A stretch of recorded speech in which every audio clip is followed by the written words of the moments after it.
রেখেছে, কিন্তু নামের বন্ধুরা এটা বিশ্বাস করতে চায় না।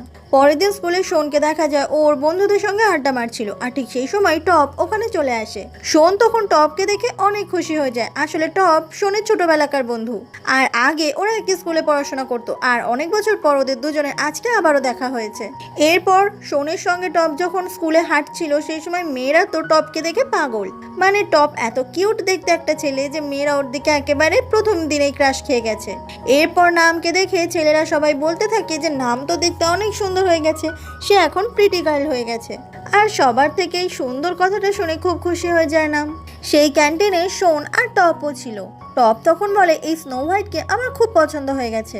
আচ্ছা তুই কি জানিস যে এই মেয়েটার কোনো বয়ফ্রেন্ড আছে কিনা?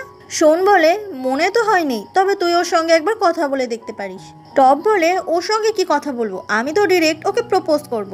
কথাটা শুনে শোন একেবারে অবাক হয়ে যায়। স্কুলে যেই টপের জন্য অনেক মেয়ে পাগল, সেটা কিন্তু টপ বেশ ভালো এনজয় করে, আর মেয়েদের সঙ্গে বেশ হাই হ্যালো করতেও সে ওস্তাদ। এইভাবে মেয়েরা যখন টপের সঙ্গে ফটো তুলতে আসে তাদের মধ্যে লেগে যায় ঝগড়া।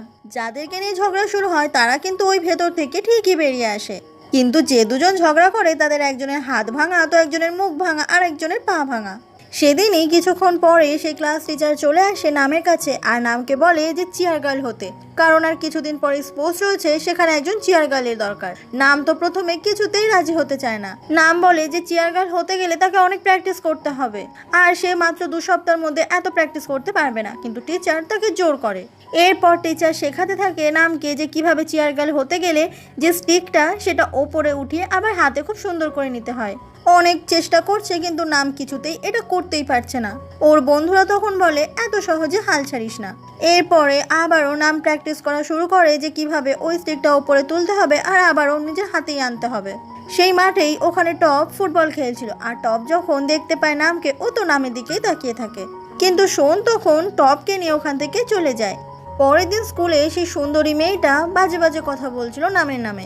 এটাই বলছিল যে ও কিভাবে চেয়ার গার্ল হতে পারে, যেখানে আমার মতো সুন্দরী মেয়ে স্কুলে পড়াশোনা করে।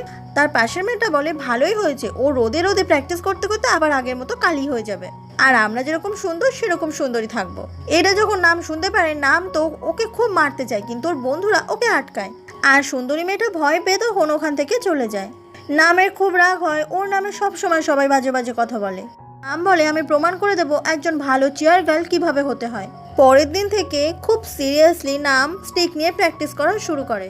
সকাল থেকে সন্ধে হয়ে যায়, নাম তবুও প্র্যাকটিস করে। আর এই প্র্যাকটিস করার মধ্যেই ও দেখতে পায় যে নাম ফুটবল খেলছে, আর শোন আজকে অনেকগুলো গোল করেছে আর নিজের টিমকে জিতিয়েছে, যেটা দেখে আরো বেশি করে খুশি হয়ে যায় নাম।